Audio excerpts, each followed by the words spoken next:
안녕하세요. 저는 평소에 사연 유튜브를 보며 세상에 나같이 기구한 인생을 산 사람들이 또 계시는구나 하면서 위로를 받습니다. 마지막으로 세상을 떠나기 전 제 이야기도 한 번쯤은 올려보고 싶었어요. 제가 지금부터 들려드릴 이야기는 원하는 모든 걸 가졌다가 모든 걸 통째로 잃게 된 저의 기구한 인생 이야기입니다. 사실 제가 원하는 것은 특별하고 비싼 게 아니었어요. 그냥 남들 모두 다 이루는 평범한 가족이었습니다. 하지만 저에게 이제 남은 가족은 남편밖에 없습니다. 아들, 며느리, 손자 모두와 의절했지요. 대체 무슨 일이 있었길래 제 가족이 산산조각 난 것일까요? 지금부터 천천히 제가 겪은 일들을 다 말씀드릴게요. 저에겐 아들이 한 명 있어요. 한 명 낳고 더 낳을까 생각도 했지만 당시에 하고 있는 일이 너무 바빠서 자식들에게 많은 사랑을 줄 시간이 없다 생각해서 한 명만 낳기로 남편과 이야기를 끝냈습니다. 지금 생각해보면 다른 엄마들처럼 어릴 때부터 많은 사랑을 주지 못해서 아들이 참 외로웠을 것 같아요. 그때 형제라도 만들어줬어야 하는데 참 후회되네요. 그렇게 외동으로 자란 제 아들은 무엇이든 자기 마음대로 해야 직성이 풀리는 성격을 가지고 있었습니다. 아들을 바로잡기 위해 늘 엄격하게 대했지만 아들은 저의 말을 잘 따르지 않고 오히려 자기 멋대로 행동하는 경향이 점점 더 강해졌어요. 기억에 남는 사건이 하나 있어요. 아들이 초등학교 3학년 때였죠. 그날도 아들은 학교에서 돌아오자마자 친구들과 놀러 가겠다고 떼를 썼습니다. 공부는 언제 할 거냐는 저의 말을 들은 채도 안 하고 아들은 고집을 부리며 문을 박차고 나갔습니다. 저는 항상 아들을 보며 속이 타들어갔어요. 저희 어머니와 아버지, 제 언니와 저 모두 공부를 잘하지 못했기 때문에 아들만큼은 꼭 열심히 공부해서 좋은 대접받으면서 살길 바랬거든요. 결국 아들이 돌아온 밤 저는 그를 앉혀놓고 엄격히 다그쳤습니다. 아들이 소리를 지르고 말대꾸를 하길래 제대로 혼내줘야겠다 싶어서 약간의 손찌검도 했어요. 하지만 아들은 그 일 이후로 저를 더 미워하기 시작했고 제 말을 늘 귀로 듣고 한 귀로 흘리며 저를 무시했습니다. 아들이 중학교 때도 모자 간의 정이 심하게 깨진 일이 있었어요. 아들이 무리하게 용돈을 요구해서 안 된다고 했더니 이제 공부를 할 거라고 문제집을 여러 개 산다는 말을 하더군요. 저는 기뻐하며 그 말을 믿고 돈을 주었습니다. 하지만 나중에 알고 보니 저를 속이고 그 돈으로 게임기를 산 거예요. 저는 그때도 남편과 식당 일을 하며 주말도 없이 바쁘게 살고 있었기 때문에 아들의 이런 철없는 행동에 정말 화가 났습니다. 내가 이렇게 열심히 돈을 벌어 너를 키우는데 네가 이런 식으로 돈을 쓰는 게 말이 되니? 왜 정신을 못 차려? 내 말 안 들을 거면 나가서 살아! 아들을 겁주기 위해 한 말이었는데 아들은 오히려 눈을 부라리며 저에게 대들었습니다. 그건 엄마가 힘든 거지 제가 힘든 게 아니잖아요. 저도 좀 제 마음대로 하고 살고 싶다고요. 나가라면 못 나갈 줄 알아요? 지금 나갈 테니까 찾지 마세요. 저는 이 말도 화가 나서 그냥 한 말인 줄 알았는데 아들은 정말 그 말을 실행으로 옮겨버렸습니다. 곧장 짐을 싸서 집을 나가버리더군요. 제가 주말 동안 아들 친구에게 전부 전화를 돌려서 3일 만에 겨우 찾긴 했지만 이 일 이후로 저는 아들이 자기중심적이고 세상 물정도 모르는 충동적인 아이라고 생각하게 되었습니다. 이 일 이후로 아들이 집을 나가는 일이 잦아졌어요. 한 번은 정말 제 아들이지만 너무 힘들어서 제가 집을 나가고 싶을 정도로 아들에게 실망한 일이 있었습니다. 바로 아들이 유서를 써놓고 집을 또 나간 것이었습니다. 저는 너무 놀라서 울고불고 난리를 치며 경찰에 전화를 했고 온 동네를 샅샅이 뒤지느라 하루 종일 밥도 못 먹었습니다. 아들과 닮은 사람이 지나가면 미친 듯이 쫓아가다가 무릎이 다 까져 피가 나기도 했어요. 그렇게 아들을 겨우 마주했는데 아들은 사색이 되어 온몸에 땀이 젖은 저를 보고도 미안한 기색 하나 없이 저에게 말하더군요. 왜 왔어요? 근데 이왕 왔으니까 돈이나 주고 가시던가요. 여러분이 그때 제 아들의 표정을 봤다면 정말 깜짝 놀라셨을 거예요. 그 표정은 자식이 부모를 향해 보여줄 수 있는 정도의 표정이 아니었어요. 뭐랄까, 저는 돈 주는 식모처럼 생각하는 듯 하더군요. 저를 벌레 보는 듯한 눈빛으로 바라보는 아들을 보며 저는 정말 마음이 찢어지는 것 같았어요. 심각성을 느끼고 지금이라도 아들에게 더 많은 사랑을 줘서 관계를 개선해 나가야겠다고 생각했습니다. 하지만 어떻게 해야 할지 몰랐어요. 저도 엄마는 처음이었으니까요. 아들을 키우는 건 식당 일보다 힘들더군요. 그래도 제 나름대로 아들과의 관계를 개선해 나갈 방법을 찾았는데 지금 생각해보면 저의 행동들이 아들을 더 이기적으로 만든 것 같아요. 저와 남편은 아들이 유서를 쓰고 가출한 날 이후로 아들이 또 집을 나갈까봐 걱정되어 늘 아들의 기분에 최대한 맞추었습니다. 먹는 것도 아들이 먹고 싶은 것 위주로 먹고 아들이 버릇없게 대해도 그냥 참았습니다. 그리고 공부를 할 때마다 보상으로 돈을 주었어요. 아들이 아니면 도저히 공부를 하지 않고 자기 하고 싶은 것만 하려고 하기 때문에 어쩔 수 없었습니다. 아들이 원하는 것을 모두 맞춰주자 더 이상 집을 나가지 않았고 저와 싸우는 일도 없어졌어요. 하지만 이런 저의 행동 때문인지 아들에겐 항상 나만 있었고 우리라는 개념은 없었습니다. 그래도 아들이 성인이 되어 군대를 다녀오면서 점점 철이 드는 것 같았어요. 알바를 해서 어버이날 용돈을 주기도 하고 착실하게 직장도 들어갔죠. 어릴 때와 똑같이 변하지 않은 점이 있다면 가끔씩 큰 돈을 저에게 요구한다는 것이었습니다. 취업을 하고 나서도 앞으로 출퇴근을 차로 해야겠다며 저에게 비싼 벤츠를 사달라고 했어요. 버는 돈에 비해 너무 씀씀이가 크다고 생각해서 더 작은 차를 사주겠다고 했더니 저에게 심한 말을 하더군요. 이래서 부모를 잘 만나야 한다니까요. 차도 하나 못 사줄 거면서 저를 왜 낳았어요? 벤츠 정도는 있어야 안 쪽팔리게 회사 다닐 거 아니에요. 엄만 저한테 맨날 빨리 결혼하라면서 요즘 벤츠 없는 남자를 여자들이 거들떠보기나 할 것 같아요? 하여튼 저 결혼 못하면 다 엄마 책임인 줄 아세요. 저는 아들의 이 말을 듣고 정말 요즘 아가씨들이 우리 아들을 안 좋아하진 않을까 걱정하며 결국 아들의 설득에 넘어가 벤츠를 사주고 말았습니다. 그때는 아들이 도박을 하는 것도 아니고 그 나이 때 애들이 다 사고 싶어하는 차를 사려고 돈을 달라는 것이었기 때문에 괜찮지 않을까 그저 안일하게 생각했어요. 물론 이렇게 아들이 심한 말을 하면 늘 원하는 것을 들어줬던 저의 행동이 나중에 저와 아들의 관계를 파국으로 만들지 않았을까 지금은 생각합니다. 사실 아들에게 늘 빨리 결혼했으면 좋겠다, 손주를 보고 싶다는 이야기를 했었어요. 제가 아들을 키우는 것이 정말 힘들었기 때문에 내심 아들이 부모가 되면 저의 마음을 이해할 수 있지 않을까 하는 기대를 품고 있었습니다. 그리고 주변 친구들이 동창회에서 손주 사진을 보여주며 손주 자랑을 할 때마다 제 마음속에는 부러움이 커져만 갔어요. 늘 어서 빨리 손주를 안아보고 싶다는 생각을 하였죠. 그러던 어느 날 아들이 결혼을 하겠다고 이야기했습니다. 늘 바래왔던 순간이었기에 너무 기뻤고 오랜만에 가슴이 참 빠르게 뛰더라고요. 제가 아들에게 벤츠를 사주고 3년이 지나지 않았었기 때문에 그때는 큰 돈이 나갔지만 결국 아들이 원하는 것을 해주길 잘했다는 생각이 들었습니다. 아들에게 집으로 며느리를 데리고 오라고 했는데 아들이 전혀 예상치 못한 소리를 하더군요. 지금 며느리가 외국에 있기 때문에 상견례를 해야 한국에 다시 올 수 있다고 했습니다. 맙소사, 외국인 며느리라니. 대체 아들이 어떻게 외국인 며느리를 만났는지 저는 도통 이해가 되지 않았습니다. 그래서 아들에게 어떻게 만났는지 자세히 물어보니 얼마 전 혼자 여행을 갔을 때 저녁에 바에서 만났고 이후 매일 영상통화를 하며 사랑을 유지해왔다고 하더라고요. 요즘 애들은 인터넷이 발달해서 서로 떨어져 있어도 연애를 할 수 있다고 듣긴 했는데 막상 제 아들이 그런 상황이라고 하니까 신기하기도 하고 걱정도 됐습니다. 실제로 만난 횟수는 얼마 안 될 것이라 생각해 결혼은 좀 이르지 않냐고 물었는데 아들은 저에게 이 정도로 결혼하고 싶은 여자는 없었다고 엄마는 결혼을 서두르라고 할 땐 언제고 왜 딴소리를 하냐며 화를 내려 하더군요. 물론 멀리 떨어져 있는 외국인 며느리라니 걱정이 되긴 했지만 아들과 옛날처럼 사이가 멀어지진 않을까, 아들이 결혼하겠다는 마음이 바뀌진 않을까 생각이 들어 얼른 상견례 날짜를 잡자고 했습니다.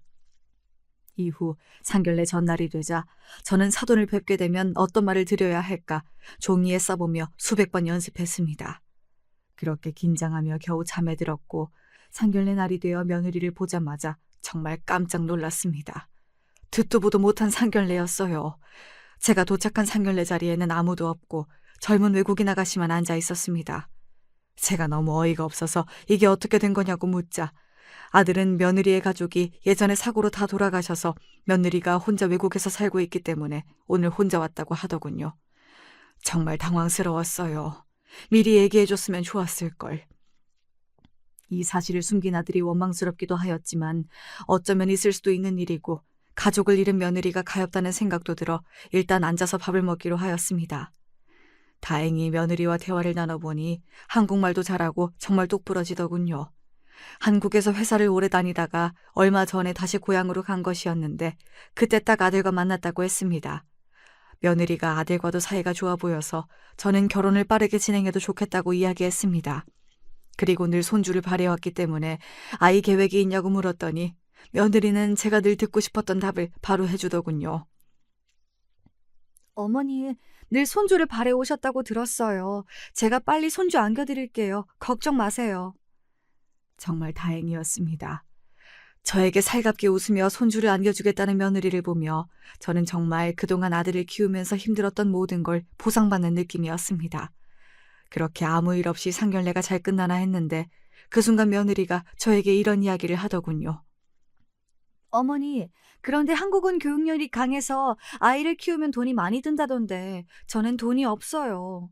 어머니께 손주를 빠르게 안겨드리고 싶은데 돈이 없어서 아이를 낳을 수 있을지 걱정이 되네요. 저는 그 말을 듣고 며느리가 돈 때문에 아이를 안 낳지 않을까 하는 생각이 들어 얼른 며느리의 생각을 고쳐먹어야겠다고 생각했습니다. 돈은 내가 이미 몇 억 이상 모아뒀으니 걱정 말거라. 아이 키우는데 필요한 돈은 얼마든지 내가 줄 수 있어. 제가 이 얘기를 하자 며느리의 얼굴이 밝아지며 저만 믿고 아이를 낳겠다고 하더군요. 그 말을 듣고 늘 주말도 없이 식당 일을 하며 한 푼 한 푼 돈을 모았던 모든 나날이 주마등처럼 지나갔습니다. 늘 힘든 날의 연속이었지만 손주를 보기 위한 준비 과정이었다고 생각하니 참 뿌듯하더라고요. 물론 지금 생각해보면 그때 며느리에게는 어딘가 음산한 눈빛이 있었던 것 같아요. 그때는 그 눈빛이 어떤 의미였는지 전혀 알 수 없었습니다. 아들이 결혼하고 손주를 볼 수 있다는 기대감에 모든 것이 행복하게만 보였으니까요. 이후 아들의 결혼식은 상견례에서 이야기한 대로 3개월 내로 진행되었습니다. 저는 정말 손주를 볼 날이 얼마 남지 않았다는 기대감에 하루하루가 행복했고 매일 절에 가서 손주를 얻기 위한 기도를 드렸습니다. 그렇게 손주를 기다리는 저의 마음은 더욱 간절해졌지요. 그리고 하늘에서 제 소원을 들어주셨는지 드디어 제 나이 75세에 그토록 바라던 손자를 얻게 되었습니다. 결혼식을 올리고 3개월이 되지 않아 아이가 태어났는데 알고 보니 상견례 때 이미 아이를 임신한 상태였답니다. 제가 놀랄까 봐 이야기하지 않았다네요. 사실 요즘 혼전 임신도 많이 하기 때문에 큰 문제가 된다고 생각하진 않았습니다. 아이가 태어난 그날을 아직도 잊을 수 없어요. 아이의 울음소리를 듣자마자 정말 심장이 터질 것 같았고 남부럽지 않게 제가 할 수 있는 모든 것을 다 해주고 싶었어요. 정말 그 아이는 저에게 말로 다 할 수 없는 기쁨이었고 저희 가족을 더 화목하게 만들어줄 희망이라고 굳게 믿었습니다. 이후 아들과 며느리가 손자의 미래를 위해 교육열이 강한 동네로 멀리 이사를 갔기 때문에 제가 손자를 자주 보진 못했어요. 하지만 저는 며느리 고향 요리를 유튜브로 보며 택배로 음식을 만들어 늘 보내주었습니다. 하루는 손자가 너무 보고 싶기도 하고 아들과 며느리를 깜짝 놀래켜주고 싶다는 생각이 들었어요. 그래서 아이들에게 집에 간다고 이야기하지 않고 저 혼자 아들 집을 찾아가기 위해 여러 가지 준비를 했습니다. 먼저 손자와 며느리의 선물을 샀습니다. 엄마와 아들이 커플로 입을 수 있는 귀여운 옷을 사두었어요. 아기 옷이 요즘 꽤 비싸더라고요. 하지만 그 옷을 보며 손주가 얼마나 귀여울지 상상하니 그 돈이 전혀 아깝지 않았습니다. 며느리에게 잘 보이고 싶은 마음에 옷장에서 제일 비싼 좋은 옷을 골라 입고 정성껏 반찬도 만들어서 아들 집으로 향했습니다. 그러나 아들 집으로 가는 길에 집에 다시 가고 싶을 정도로 큰 난관이 있었습니다. 제가 도저히 길을 찾을 수 없다는 것이었어요.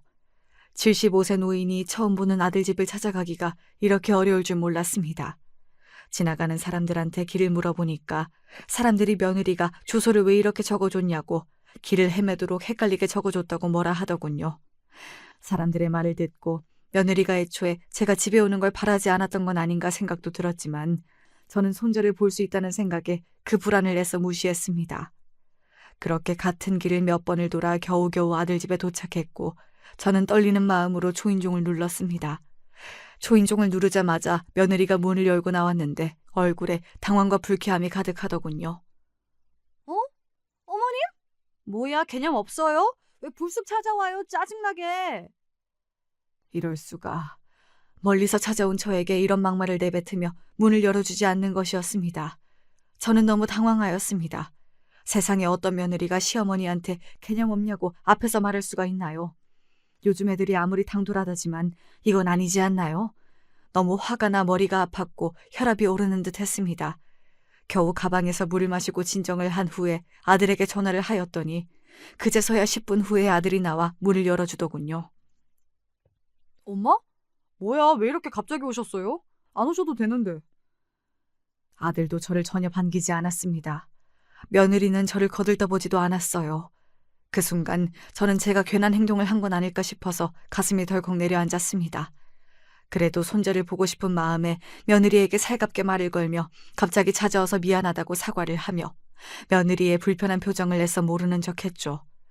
아들은 계속해서 며느리 눈치를 보는 것 같았습니다. 이렇게까지 저를 무시할 줄은 몰랐어요. 참 마음 한편이 쓸쓸하고 비참했습니다.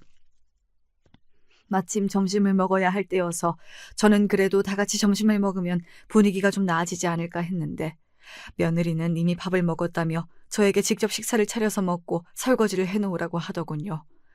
그리고 아이는 지금 자고 있어서 볼 수 없다고 점심 먹고 집으로 가고 나중에 다시 오라고 했습니다. 저처럼 며느리한테 무시당한 시어머니가 세상에도 있을까요? 너무 실망스러워서 당장 집에 가고 싶었습니다. 물론 제가 말없이 찾아간 것이긴 하지만 따뜻한 말 한마디 못 해주고 먼 길을 온 저에게 밥도 못 차려주나요? 아들도 너무하더군요. 계속해서 며느리 눈치만 보고 저에게 아무것도 해주지 않았어요. 저에겐 그렇게 큰 소리를 잘 치더니 왜 며느리한테는 한마디도 못하는지요. 답답해 죽겠습니다. 그래도 저는 아들의 마음을 이해하려고 애썼습니다. 신혼이기도 하고 아무래도 어린아이를 키우고 있어서 며느리가 예민할 수도 있고 무엇보다 아들이 며느리에게 저 때문에 밉보이면 안 되니까요. 그런데 제가 아무리 아들과 며느리의 행동을 이해하려고 해도 진짜 저는 너무 억울하더군요. 여러분, 사실 제가 며느리와 아들이 아이를 낳자마자 1억을 줬었거든요. 그런데도 저를 이렇게 냉대하다니. 겨우 나오는 눈물을 참으며 끝까지 손재가 깨기만을 기다렸는데 며느리가 계속 눈치를 주더군요. 오늘 예전에 같은 회사를 다니던 동료들이 올 예정이라 제가 있으면 친구들이 당황스러울 테니 얼른 나가라고 했어요. 옷과 음식을 가져온 저에게 고맙다는 말 한마디도 하지 않았습니다. 결국 불청객 취급에 지친 저는 손자를 보지도 못하고 쫓기듯 집을 나왔습니다. 여러분, 어떻게 저한테 이럴 수가 있죠? 아들은 그렇게 자기 필요할 땐 저에게 많은 돈을 요구하더니 저를 마중 나오지도 않더군요. 며느리와 아들은 저를 가족으로 생각하긴 하는 걸까요? 집 가는 길에 혼자 여러 가지 생각에 잠겼습니다.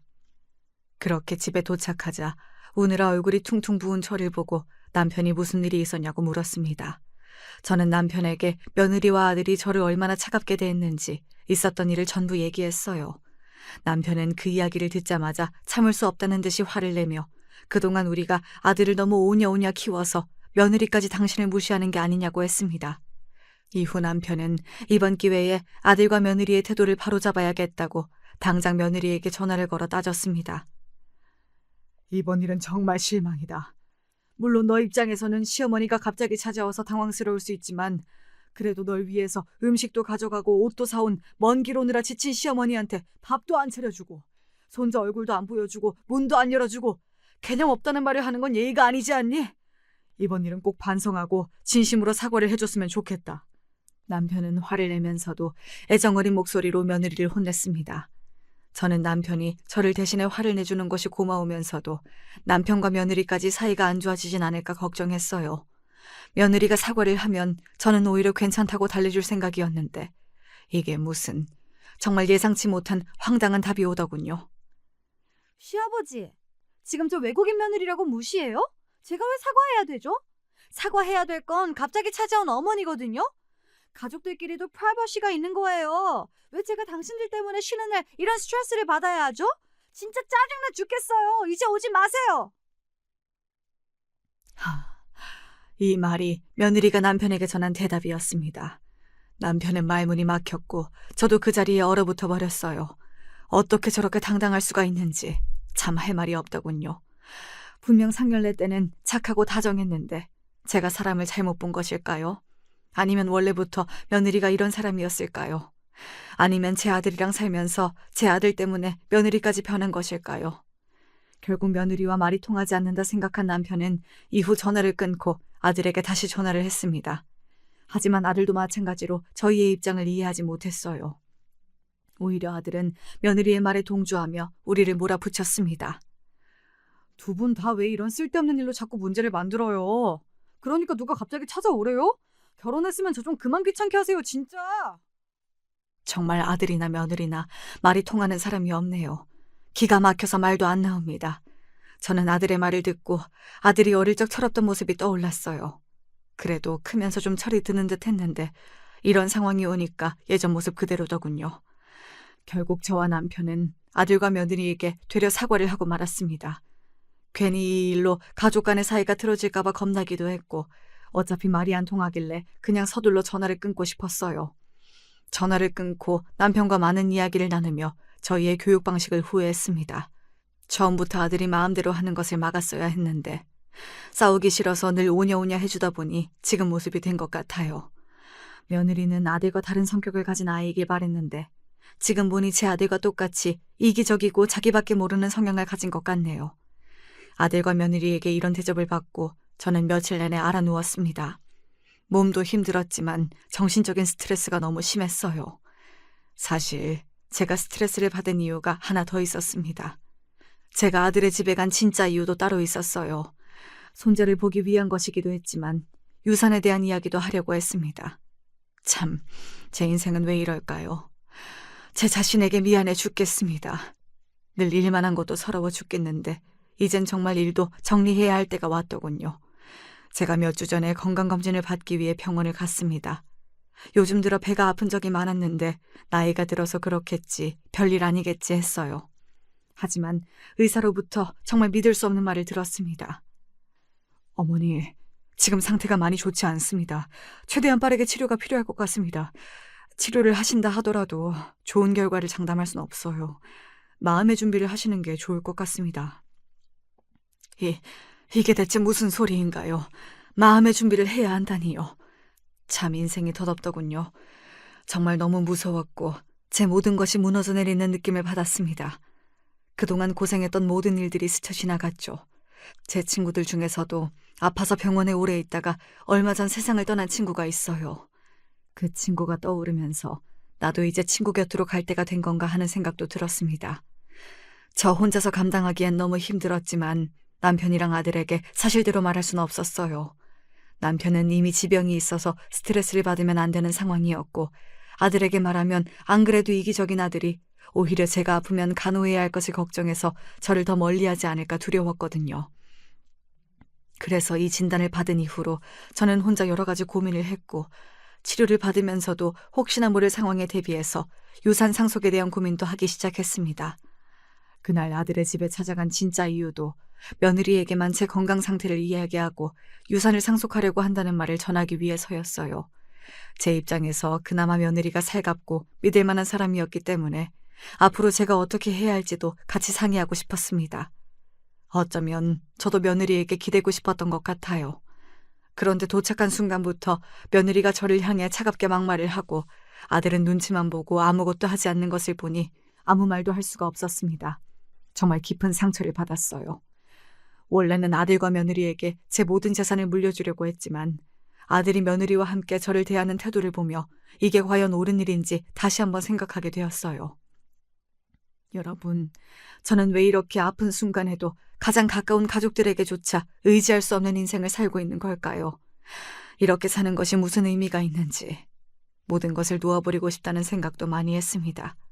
하지만 저에게는 또 다른 희망인 손자가 있었어요. 제가 그토록 원했던 손자를 위해서라도 계속 살아야겠다고 결심하며 아픈 치료를 견디고 또 견디며 어떻게든 더 살기 위해 노력했습니다. 한 달 후 명절을 맞아 아들과 며느리가 저희 집에 찾아왔습니다. 오랜만에 손자를 보니 어찌나 귀엽고 사랑스러운지 또 제법 많이 큰 것 같더군요. 손자를 보면 아픈 것도 다 잊어버리는 느낌이었어요. 다 같이 밥을 먹고 가족들이 모두 모여 과일을 먹을 때 저는 무심코 꺼내면 안 될 이야기를 꺼내고 말았습니다. 내가 그래도 한 푼 두 푼 아껴서 10억은 모아두었지. 나중에 너희에게 상속하려고 생각하고 있었단다. 그 순간 저는 아들과 며느리의 표정이 순식간에 변하는 것을 느꼈습니다. 놀라면서도 기쁨을 감추지 못하는 것 같았습니다. 분명히 말하지만 저는 재산 이야기를 꺼낼 생각이 없었어요. 하지만 제가 유산 상속을 고민하고 있다 보니 아들과 며느리와 이야기를 하면서 자연스럽게 재산 이야기를 해버렸더군요. 그런데 정말 어이없는 건 며느리와 아들이 그 이후로 완전 달라졌다는 것이었습니다. 아이를 낳고 나서 저에게 1억을 받고 이후로 제가 찾아가는 것도 싫어하고 저를 찾아오지도 않으며 무심하게 굴던 며느리가 일주일에 한 번씩은 저희 집에 오더군요. 그리고 갑자기 음식을 하고 있는 저를 찾아와서 말을 걸며 살갑게 대하기 시작했습니다. 어머니, 요즘 건강은 어떠세요? 제가 그동안 아이돌 보는데 너무 지쳐서 어머니한테 투정을 많이 부려서 죄송해요. 어머님께서 더 오래 건강하셨으면 좋겠어요. 제가 뭐든 도와드리고 싶어요. 며느리는 제가 상견례 때 본 살가운 모습으로 다시 돌아왔습니다. 저는 며느리의 이중적인 태도를 알고 있었지만 그래도 일주일에 한 번씩 저를 찾아와 주었기 때문에 한편으론 기뻤습니다. 진짜 가족이 된 것 같은 느낌이랄까요. 그런데 어느 날 며느리가 당황스러운 말을 꺼내더군요. 어머니, 혹시 가지고 있는 재산을 어디에 투자하실 계획은 없으세요?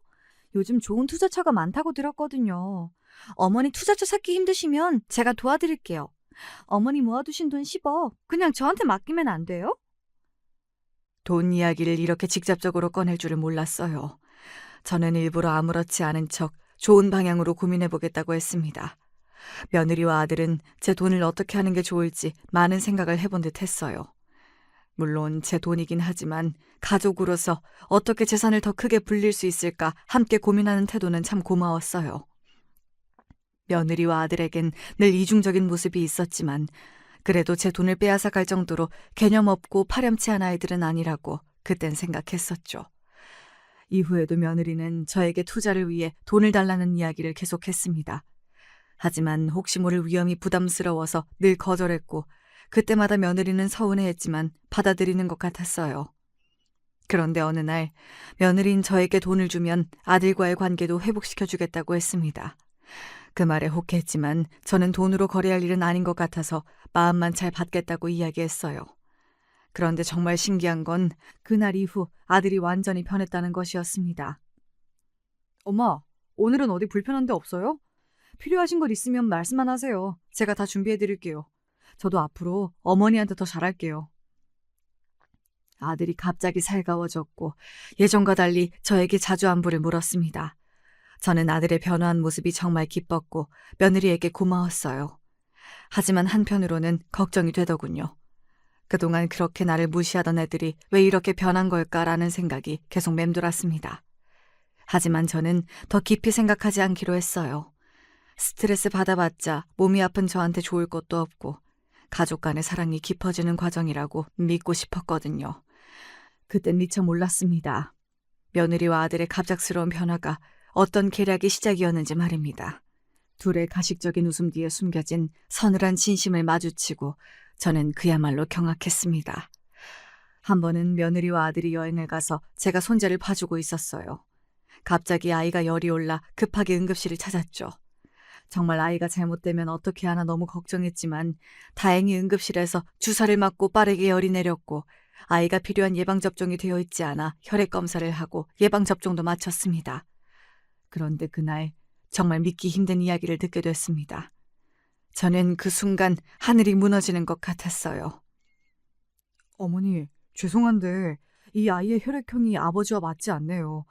혹시 다른 병원에서 출생 확인을 받으신 적이 있나요? 정말 온몸이 얼어붙는 것 같았습니다. 제가 그토록 사랑하고 아끼는 우리 손자가 아들과 혈액형이 맞지 않다니요. 저는 검사가 잘못된 것 같다고 이 아이는 우리 아들의 아이가 분명하다고 몇 번이나 말했지만 의사는 차분하게 한 번 더 이야기했습니다. 어머님, 예외적인 경우도 있긴 하지만 혈액형이 맞지 않다면 친자관계가 아닐 가능성이 있습니다. 아니 제가 어떻게 얻은 손자인데 우리 아들의 핏줄이 아니라니요. 이게 말이 되나요? 대체 이게 무슨 청천벽력 같은 말입니까? 병원을 다녀온 후 의사 선생님의 말이 계속해서 제 머릿속을 맴돌았고 저를 괴롭혔습니다. 결국 저는 아들과 며느리 몰래 유전자 검사를 해보기로 결심했어요. 그 누구에게도 말하지 않고 조심스럽게 검사에 필요한 머리카락을 가져왔습니다. 솔직히 마음속으로는 아니겠지, 설마 그럴 리가 없겠지라고 계속 생각했지만 설마 하는 불안감을 떨칠 순 없었어요. 그리고 며칠 후 검사 결과를 받았을 때 저는 그 자리에서 그대로 주저앉아 버렸습니다. 대체 왜 저만 이런 시련을 겪어야 하는 걸까요? 제가 받은 종이에는 그토록 사랑하던 제 손자가 제 아들과는 아무런 혈연 관계가 없다고 적혀 있었어요. 저는 이 사실을 도저히 받아들일 수가 없었고 어떻게 된 것인지 고민하며 분노했습니다. 당장 이 사실을 밝히고 며느리한테 따지고 싶었어요. 하지만 아들에게 말할 수는 없었습니다. 아들이 그 진실을 알게 되면 얼마나 큰 상처를 받을지 너무나도 뻔했기 때문이죠. 다음 날 저는 며느리를 찾아갔고 이게 어떻게 된 일인지 물었습니다. 그랬더니 며느리의 답이 참 뻔뻔하더군요. 어머님, 제가 아드님을 만나기 전에 사실 딴 사람의 아이를 가졌었어요. 그 애는 그걸 알면서도 저와 결혼을 선택한 거예요. 어머님한텐 죄송하지만 저랑 남편은 모두 이 사실을 알고 있어요. 근데 이제 와서 이 얘기를 왜 꺼내요? 어차피 저흰 결혼했고 잘 살고 있잖아요. 요즘 입양도 많이 하니까 어머니도 그냥 진짜 손자다 생각하고 늘 했던 것처럼 잘 대해주세요. 그럼 문제 없어요. 이 말을 들었을 때 정말 말이 안 나오더군요. 그 순간의 충격이 아직도 생생하게 기억납니다. 아들이 알고 있다는 것도 놀라운데 저에게 죄송하다는 말 한마디 하지 않는 며느리의 뻔뻔한 모습이 참 소름 돋더군요. 그날 이후 손자를 볼 때마다 이상한 기분이 들었어요. 아들과 며느리가 저를 찾아올 때도 예전만큼 반갑지 않았습니다. 그래도 어떻게든 세 명이서 단란하게 잘 살면 되지라는 생각으로 이 슬픔을 겨우 버티고 있었는데 더 경악할 만한 사건이 생겨버렸습니다. 어느 날 우연히 며느리가 저희 집에서 통화하는 것을 엿듣게 되었어요. 며느리는 굉장히 차분하고 조용한 목소리로 무언가를 지시하고 있었습니다. 그 말투가 너무나도 낯설고 섬뜩해서 저는 무의식적으로 문틈 사이로 며느리를 지켜보았습니다. 누군가에게 돈에 관한 이야기를 하고 있는 것 같았어요. 내가 말한 대로 처리해. 대출 다 땡겨서 받고 신용불량자처럼 보이게 해. 지금 방법이 없어. 투자도 안 한다잖아. 아들이 빚 안 갚으면 신용불량자 될 판인데 돈을 안 주겠어? 이 말을 듣는 순간 저는 머릿속이 새하얘졌습니다. 며느리가 투자 얘기를 저한테 계속 꺼냈기 때문에 제 돈을 노리고 있다는 것을 직감적으로 알 수 있었어요. 그리고 이어지는 며느리의 뒷말이 더 충격적이었습니다. 여보, 이 돈 받으면 다시 돌아갈게. 당신 아들 데리고. 다시 한번 말하지만 당신이 맡은 일 절대 실수하지 말아야 해. 이게 대체 무슨 소리인가요? 정말 배신감에 숨이 쉬어지지 않더군요. 며느리가 통화하고 있는 사람은 바로 손자의 친아빠이자 며느리가 아들과 결혼 전에 만나던 사람이었습니다. 안 그래도 몸이 좋지 않았던 저는 결국 이 통화를 듣고 그대로 기절하고 말았습니다. 이후 병원에서 눈을 뜨자마자 며느리가 저에게 괜찮냐고 물었습니다. 저는 며느리의 물음에 아무런 말도 하지 않고 혼자서 눈물만 흘렸습니다. 그날 밤 집에 돌아와서도 며느리와의 통화 장면이 머릿속에서 떠나지 않았고 결국 한숨도 자지 못했습니다. 여러분, 대체 며느리는 언제부터 이런 끔찍한 계획을 세우고 있었던 것일까요? 상견례에서 돈 이야기를 꺼낼 때부터일까요? 아니면 제가 재산이 더 있다고 이야기했을 때부터였을까요? 며느리가 이렇게 불륜을 저지르고 제 재산을 모두 가지고 다시 돌아가려는 계획을 세우고 있는 것도 모른 채 제 아들이 며느리의 소나귀에서 놀아나고 있다는 사실이 너무 마음이 아팠습니다. 뭘 어디서부터 어떻게 바로잡아야 할지도 모르겠더군요. 그 후 저는 아들을 불러 조용히 대화를 나눴습니다. 하지만 아들은 이미 며느리의 말에 완전히 속아 넘어가 있었어요. 제가 무슨 말을 하든 저를 이상한 눈빛으로 바라보며 반박하더군요. 엄마, 드라마 너무 많이 보셨어요. 왜 자꾸 이런 쓸데없는 걱정을 하세요? 저희 가족 아무 문제 없어요. 얼른 돈이나 주세요. 요즘 저희 투자 공부하고 있거든요. 엄마가 돈 안 주시면 저 무리하게 저 대출도 받을 거예요. 저는 그 순간 며느리의 통화가 떠올라서 아들에게 절대 대출을 받지 말라고 사정하며 말했지만 아들은 오직 돈만을 요구하며 제 모든 경고를 무시했죠. 아들의 눈에는 제가 하는 말이 그저 돈을 주기 싫어하는 부모의 핑계처럼 보였던 것입니다. 그리고 정말 충격적인 건 며느리의 계략이 이미 시작되었다는 것이었습니다. 먼저 아들은 이미 저 몰래 거액의 대출을 받았더라고요. 하늘이 무너지는 것 같았습니다. 아들이 절대 몇 년 안에 그 돈을 갚을 수 없을 텐데 며느리가 뭐라고 했길래 이런 선택을 한 것인지 참담했습니다. 저는 그 순간 정말 고민했지만 아들에게 제가 들은 며느리의 불륜 사실이 담긴 통화를 말할 수 없었습니다. 며느리를 사랑하는 아들이 받을 상처가 너무 두려웠어요. 하지만 속으로는 며느리의 끔찍한 음모를 멈출 방법을 찾아야 한다는 생각에 마음이 다급해졌습니다. 이대로 놔두면 아들이 모든 것을 잃게 될 것이기에 어떻게든 막아야 한다고 생각했죠. 제가 할 수 있는 모든 방법을 동원해서라도 아들을 지키고 싶었어요.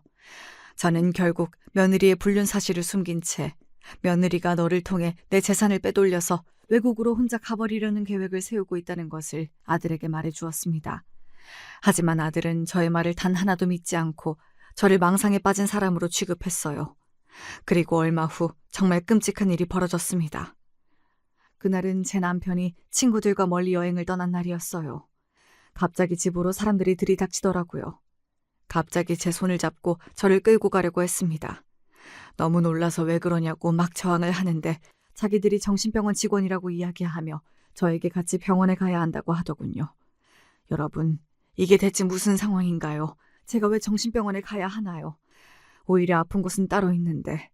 저는 잘못 찾아온 것 같다고 소리를 질렀고 계속해서 가지 않겠다고 소리를 지르며 저항했습니다. 여기서 더 어이없는 건 다음 장면이에요.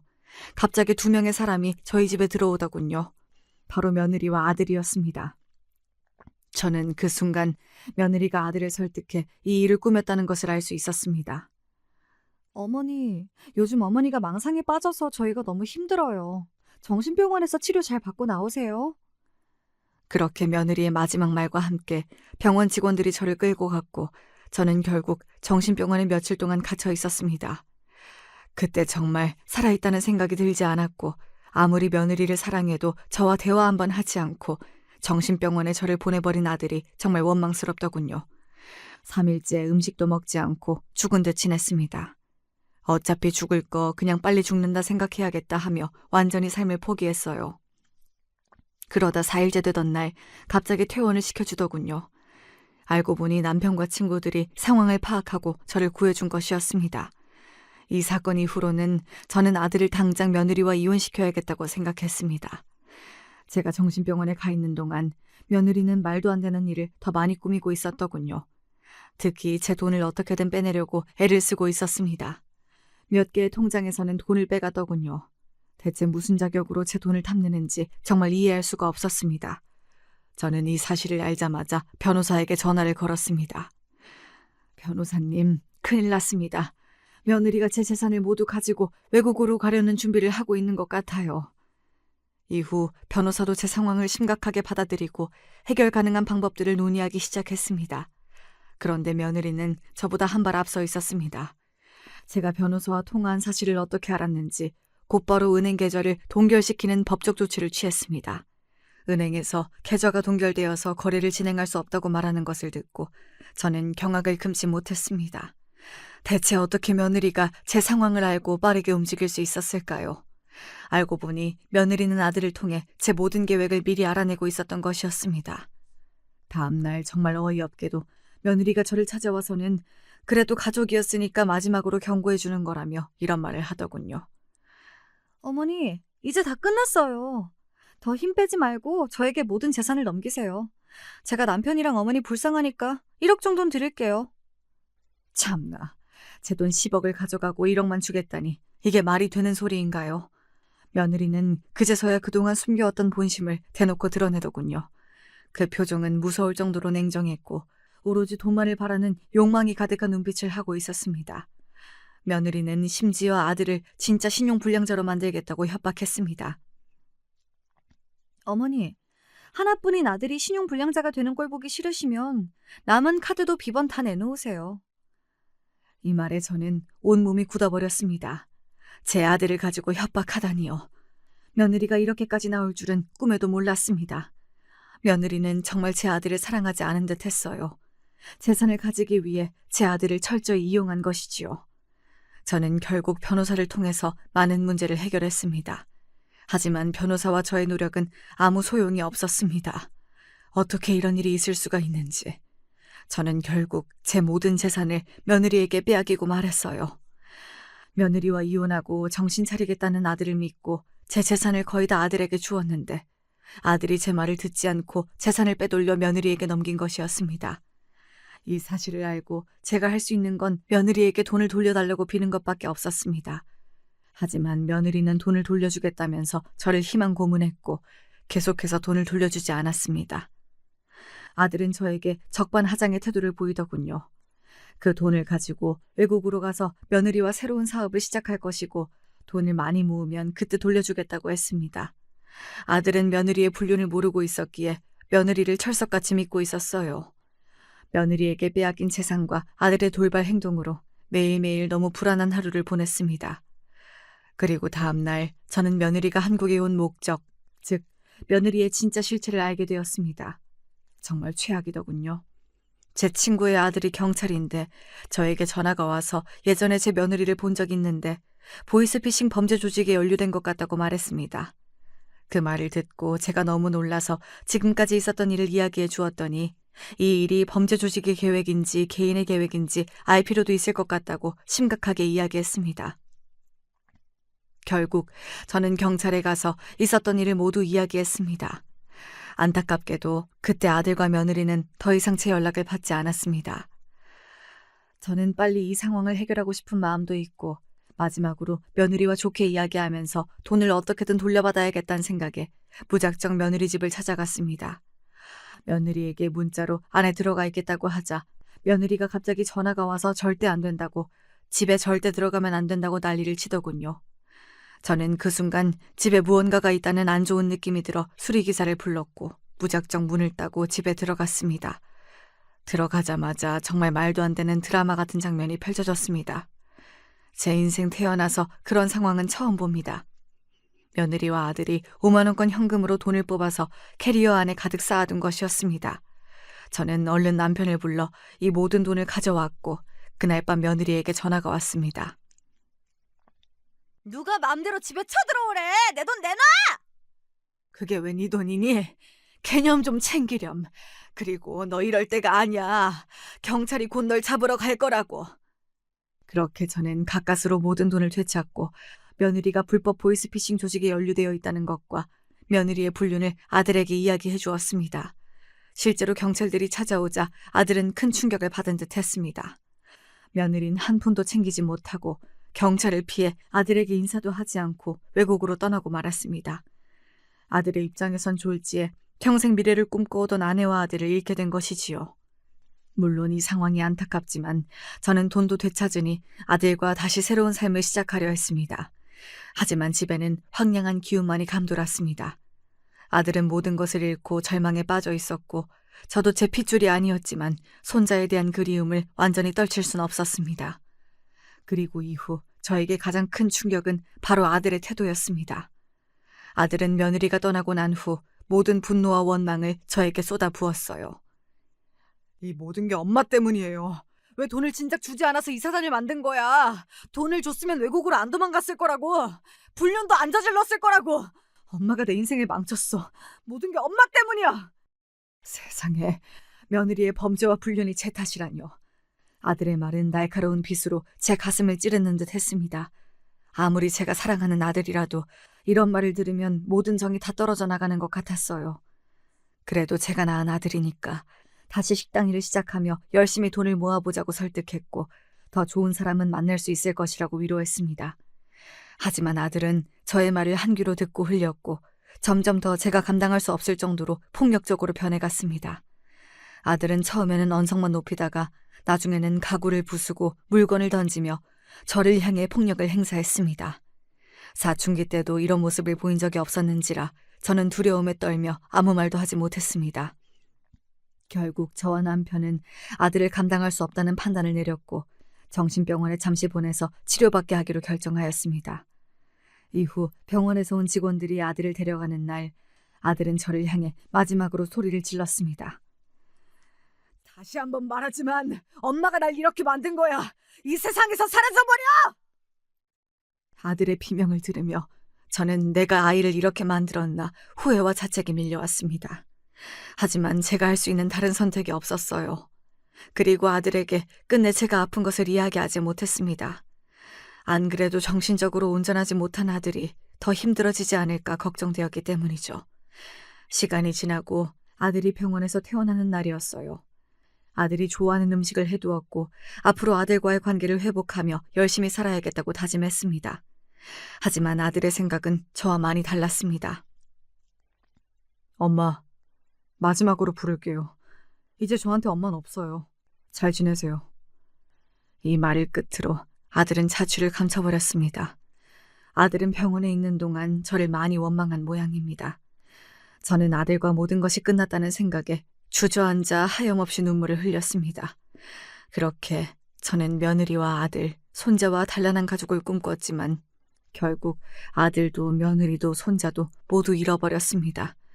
대체 일이 어쩌다 이렇게 꼬인 걸까요? 제 재산이 문제였을까요? 제가 모든 재산을 아이들에게 미리 줬다면 둘이 잘 살았을까요? 여러 생각이 들었지만 돌이킬 수 있는 건 아무것도 없네요.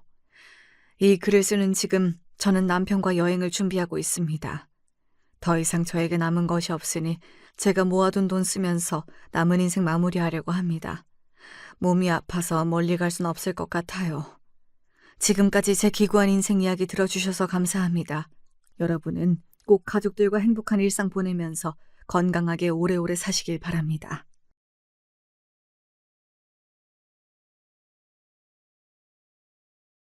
안녕하세요. 저는 30대 초반 여자입니다. 평소 출퇴근하면서 종종 이 채널로 재밌고 감동적인 사연들 많이 듣고는 합니다.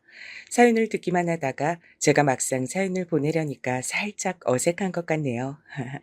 저의 사연은 정말 역겨운 짓을 하는 시아버지 때문에 참다 못해서 결국 복수를 하는 얘긴데요. 여러분들에게 이 사연을 공유하고 싶어서 이렇게 사연을 보내게 됐습니다. 저는 남편과 대학 졸업 후 동네 테니스 동아리에서 만났습니다. 남편이 저한테 반했다며 한 달 반을 꼬박 귀찮게 쫓아다녔고 저는 이 동아리를 오래오래 하고 싶어서 그 동아리 안에서는 절대 남자친구를 만들지 말아야겠다고 생각했었습니다. 그런데 10번 찍어서 안 넘어가는 나무 없다고 했나요? 제가 바로 그 나무였습니다.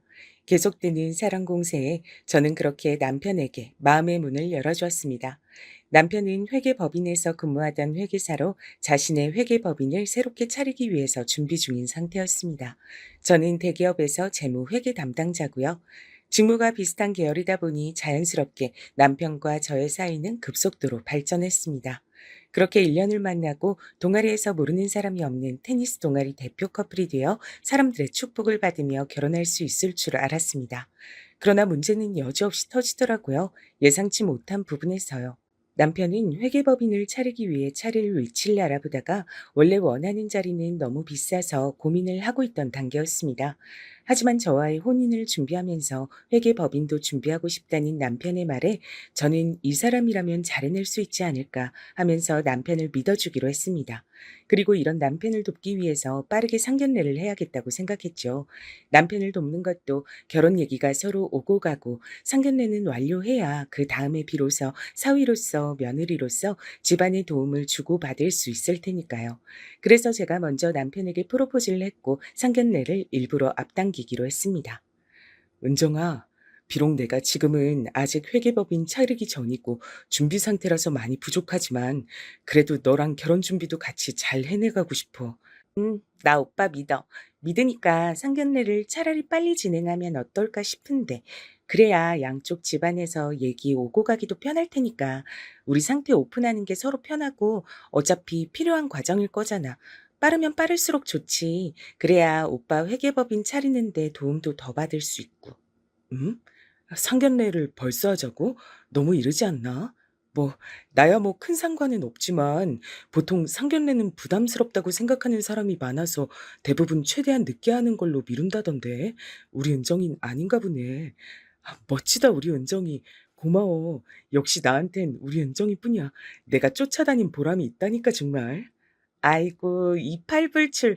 나는 오빠가 준비하는 회계법인도 얼른 자리 잡을 수 있게 도와주고 싶고, 그리고 얼른 우리 결혼 진도를 앞당기려면 상견례 먼저 하는 게 여러모로 편할 것 같아서 그런 거였어. 오빠가 그렇게 생각해 주니까 고맙네. 잘 생각했다. 기특해. 말도 어쩌면 이렇게 이쁘게 할까. 우리 은정이는 정말 완벽해. 천사야, 천사. 나는 도대체 무슨 복인지 정말 모르겠다니까. 못 말려, 진짜. 상견례에서도 이렇게 티내려고? 조금 자제해 주셔요. 아, 맞다. 그러면 오빠 부모님께 말씀드려서 상견례 원하시는 날짜 있는지 한번 여쭤봐. 나는 우리 엄마 아빠한테 말씀드려 놓을게. 엄마랑 아빠도 엄청 기뻐하실 것 같아. 그럼 당연하지. 내가 부모님한테 당장 말씀드려서 날짜 잡아볼게. 고마워, 은정아. 뭐야, 맨날 고맙대. 사랑한다고 해줘야지.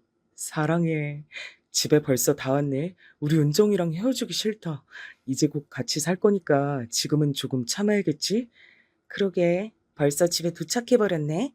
나도 오빠랑 있으면 시간이 너무 빨리 가는 것 같아. 항상 아쉽다니까. 그래도 오빠 말대로 우리 곧 같이 살 거니까 오늘은 참아 봅시다. 나 이제 슬슬 집에 들어가 볼게. 내일 만나. 조심히 들어가. 가는 거 보고 출발할게. 사랑해. 테니스 동아리 사람들이 혀를 내두를 정도로 우리는 어느새 닭살 커플이 되어갔고, 저도 1년 동안 남편을 만나오면서 이렇게 저와 잘 맞는 사람, 같이 있을 때, 같이 놀 때 제일 재밌는 사람을 다시 만나기 어렵겠다는 생각이 들었습니다. 그래서 제가 먼저 프로포즈를 해야겠다는 결심도 그때 바로 했죠. 쉬운 결정은 아니었지만 후회는 없었습니다. 상견례로 남편의 부모님을 만나 뵙기 전까진 말이죠. 저와 남편은 평소 아주 사소한 거라도 서로 이야기하는 스타일이어서 이미 서로의 부모님이 어떤 일을 하시는지, 대략 얼마나 버시는지도 알고 있는 상태였습니다. 저희 아빠는 경찰이셨거든요. 경찰 공무원으로 오래 근무하셨고 여전히 현직에 계시다 보니 그걸 남편은 참 멋지다고 해줬고요. 그리고 상견례에 앞서 그런 정보들을 미리 서로의 부모님께서 궁금해하실 거라고 생각했고, 가감없이 부모님들께 꼭 미리 말하고 오라고 남편에게 얘기했습니다. 상견례 자리에서 불편할 수도 있는 대화들이 오간다면 분위기도 분위기고 돌이킬 수 없다는 이야기를 다른 이미 결혼한 선후배들한테 여러 차례 들었기 때문입니다. 조심해서 나쁠 건 없는 거니까요. 그리고 실수 없는 상견례를 만들기 위해서 결혼한 선배와 후배를 만나서 명심해서 준비해야 될 것들도 따로 정리하기도 했습니다. 그러다 보니 시간이 정말 훅 가 있더라고요.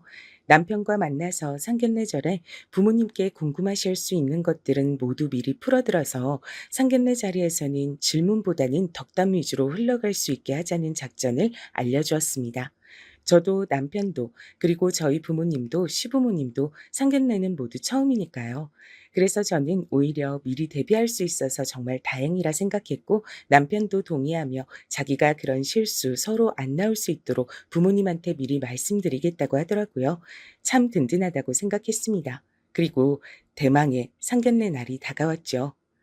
어서 오세요. 저희는 미리 와 있었습니다. 장모님, 저희 부모님이세요. 안녕하세요. 어머님, 아버님. 이렇게 함께 뵙는 건 처음이라 긴장되네요. 제 어머니세요. 저희 아버지는 현직 경찰이셔서 급하게 현장 검증 때문에 갔다가 돌아오시는 길이라 조금 늦게 도착하실 것 같아요. 먼저 식사하고 있으라고 하셨어요. 반갑습니다. 저 지석이 애비 되는 사람입니다. 저는 지석이 애미 되는 사람이고요. 앉으시죠. 네, 반갑습니다. 지석이가 누구를 닮아 이렇게 미남이고 똑똑한가 했더니 다 부모님 닮아 그런 것이었네요. 아이, 참, 장모님도 역시 사위사랑은 장모님밖에 없나 봅니다. 저희 먼저 그럼 식사 시작해 달라고 하고 올게요. 그래, 그렇게 하자. 늦으신다고 먼저 먹고 있으라고 하셨다니까. 반갑습니다, 사부인. 네, 이해해 주셔서 감사해요. 식사 시작하시죠. 여기요. 그렇게 식사를 하고 있었더니 저희 아빠도 다행히 많이 늦지 않게 상견례 식사 자리에 도착을 하셨고 무사히 상견례가 끝날 수 있었습니다. 무난하게 흘러가자 이 결혼까지도 쭉 무난하게 잘 흘러갈 거라는 뭔가 그런 확신이 생기더라고요. 상견례를 마치자 결혼 준비는 정말 일사천리로 빠르게 흘러가더라고요. 원래 결혼이 그런 것이겠죠? 그러다가 저는 결혼 전에 놀라운 소식을 알게 되고 말았답니다. 바로 제가 혼전 임신을 했다는 사실이었죠. 요즘엔 그런 게 흠도 아니라고 해서 걱정은 없었지만 그래도 혼전 임신을 했다는 것이 약간 부끄럽기도 하고 그랬습니다. 그랬는데 걱정과는 다르게 저희 부모님께서도 그리고 시부모님께서도 너무나도 반겨주시면서 축하한다고 하시는 거 있죠. 그래서 마음을 놓을 수 있었습니다. 저도 갑작스럽게 찾아온 아기가 고맙기도 하고 축복 같기도 하고 신기하기도 하고 싱숭생숭했거든요. 여보, 나 요 며칠 계속 속도 더부룩하고 맨날 뭐 먹지도 못했잖아. 난 결혼 준비하는 스트레스 때문에 생리를 몇 달 쉬는 줄 알았는데 혹시나 하고 가봤더니 나보고 임신이라는 거 있지? 아, 여보, 나 너무 얼떨떨해. 우리가 혼전 임신이라니. 뭐? 그게 정말이야? 와, 내가 결혼과 동시에 아빠가 되는 거라니. 나 너무 행복하다. 여보 고마워. 난 모든 걸 다 가진 남자야. 바로 여보 덕분이지. 우리 이제 새 식구가 됐으니까 내가 더 열심히 잘할게. 사랑해. 고마워. 이 소식을 얼른 장모님, 장인어른께 알려드려야지. 우리 부모님께도 내가 말씀드릴게. 으이구, 그렇게 좋아? 정말 못 말린다니까. 알겠어. 여보가 이렇게 좋아해 주니까 내가 다 기쁘다. 우리 부모님한텐 내가 지금 말할게. 어머님, 아버님껜 여보가 잘 말씀드려줘. 우리 엄마 아빠는 분명 축하한다고 하시면서 너무 좋아하실 거야. 아, 이건 집안의 경사잖아, 경사. 어디서 이런 복덩이 같은 여보가 왔을까? 나 너무 벌써부터 설렌다. 우리 아긴 딸일까, 아들일까? 아이, 참. 여보도 아직 8주밖에 안 됐는데 지금은 알 수가 없대. 얼른 어머님, 아버님께 전화드리고 와. 나도 전화드릴게. 그렇게 저는 임신을 한 상태였기에 더 빠르게 결혼식을 올려야 하는 상황이 되었습니다. 그래서 결혼까지 그리 오래 걸리지 않았죠.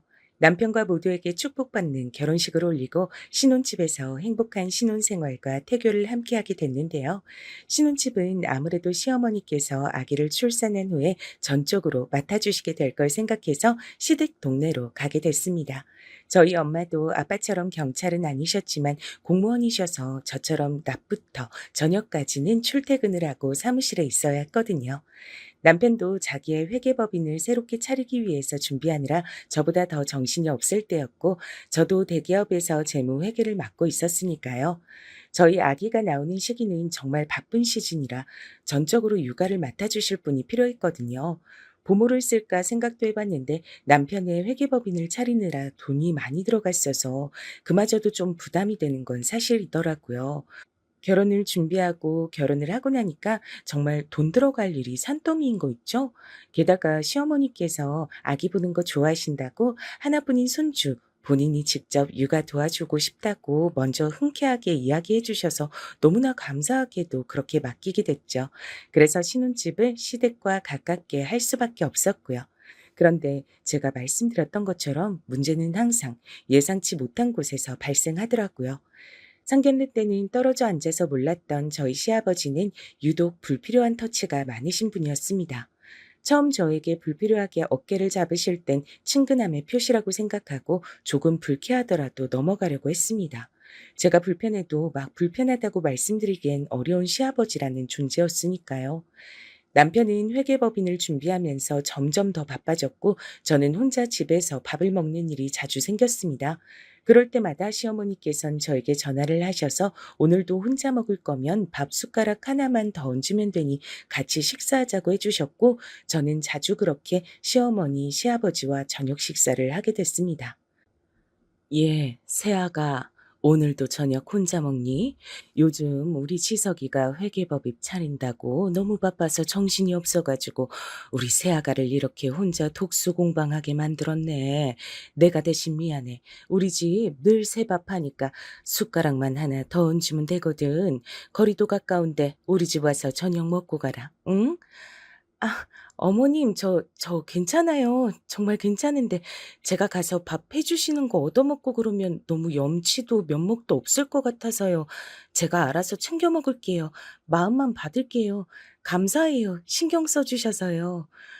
우리 손주 세상에 나오면 앞으로 내가 잘 챙겨줄 건데 미리 예행 연습한다고 생각하고 편하게 우리 집에 저녁 때마다 와. 나는 맨날 하는 거라 괜찮다니까. 사부인께서도 공무원이라 일하시고 사돈어른께서도 현직 경찰이셔서 친정에 가도 저녁 같이 먹고 하기 힘들 거 아니니 거리도 멀고 여기가 친정이다 생각하고 편하게 와라. 어머님, 그렇게까지 말씀해 주실 줄 몰랐어요. 너무 감동이네요. 네, 그럼 어머님께서 그렇게까지 말씀해 주시는데 제가 안 갈 수 없죠. 갈게요. 지금 가면 될까요? 그래, 잘 생각했어. 지금 오면 된다. 우리 집 비밀번호 알지? 치고 들어와.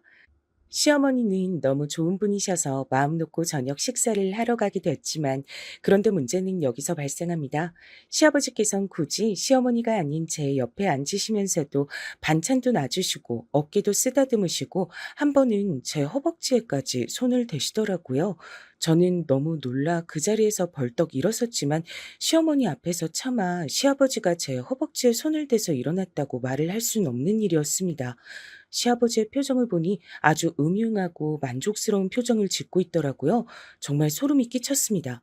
그런 일을 겪고 나자 시아버지의 터치가 저는 너무 불편하고 불쾌하게 느껴졌고 저는 결국 외식을 한다고 둘러대거나 남편에게 뭐로도 밥은 집에 와서 먹고 다시 회사로 가라고 하면서 그렇게 시아버지를 피해왔습니다.